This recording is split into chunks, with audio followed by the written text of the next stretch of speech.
Welcome to another exercise for the workbook statistics. This time I'm going to focus on measures of dispersion for classified data. So let's have a look at the exercise. Here I have the following two data sets. The first one on points and corresponding grades reached in an exam, and the second one on different age groups of participants in a survey. And my task is given up here to calculate the corrected sample variance and the respective standard deviation. So first off, I'm going to take these two tables and expand them slightly by 2 columns each. So starting with the first one, I'm going to copy my table from before about the absolute frequencies and the lower and upper bounds for all of the classes. And I'm going to calculate relative frequencies and class means. Relative frequencies I get if I simply calculate the sum of all observations, and I'm going to divide each of the absolute frequencies by this sum, giving me these relative frequencies. The class means I get if I take the average of lower and upper bound. So the value exactly between 0 and 39 is 19.5 and so forth. Because if I have those 2 columns, this makes calculation of the variance much easier, because in the first step, for the variance, I'm going to need the arithmetic mean. The arithmetic mean for classified data, if I have a table expanded like this, is really straightforward, because it's simply relative frequency times class mean, doing this for all classes and adding this up. So that's exactly here. Class mean, relative frequency. Class mean, relative frequency. Class mean, relative frequency, and so forth, giving me in the end an arithmetic mean of roughly 65.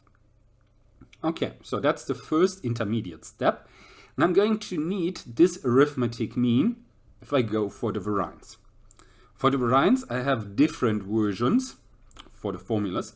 Here I'm going to use the version where in the inner bracket I have absolute frequencies multiplied with the class means squared. I'm adding all of this up and I'm dividing this by the number of observations.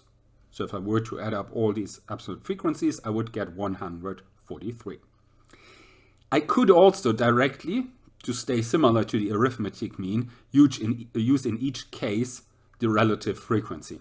Here I didn't do this for the simple reason this wouldn't actually have fitted into one straight line. That would be the only problem.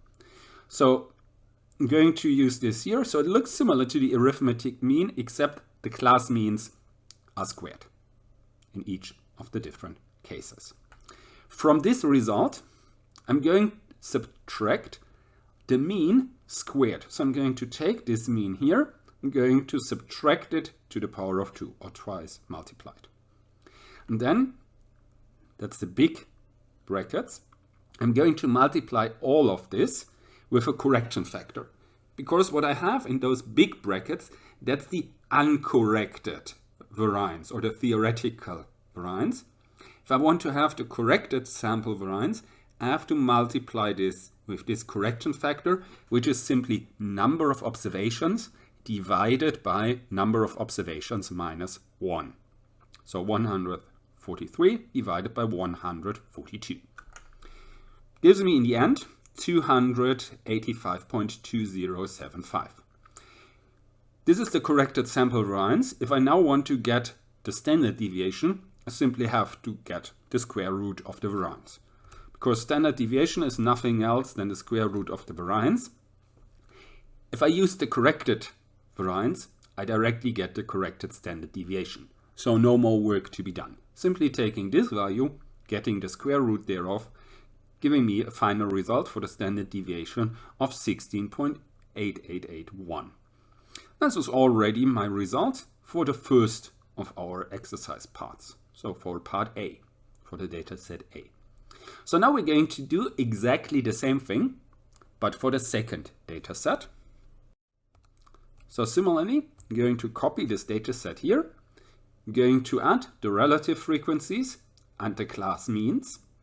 In the same way as before, summing up all the absolute frequencies, dividing all of them individually by the sum, giving me the relative frequencies, getting the average of upper and lower bound, giving me the class means. Also, similarly to before, I get my arithmetic mean by simply going class mean times relative frequency, class mean times relative frequency, and doing this for each pair, adding each of the pairs up in the end, yielding me a mean of 33.3596. So that's more or less my mean age in this case. Again, this mean I'm going to use in calculating the corrected sample variance by doing the same thing as before. Here again, absolute frequency times class mean, but class mean squared in each of these cases, putting this into brackets and dividing this by the number of observations. So this is like the average of x squared, this first part. From this, I'm going to subtract the average of x, the arithmetic mean, to the power of 2.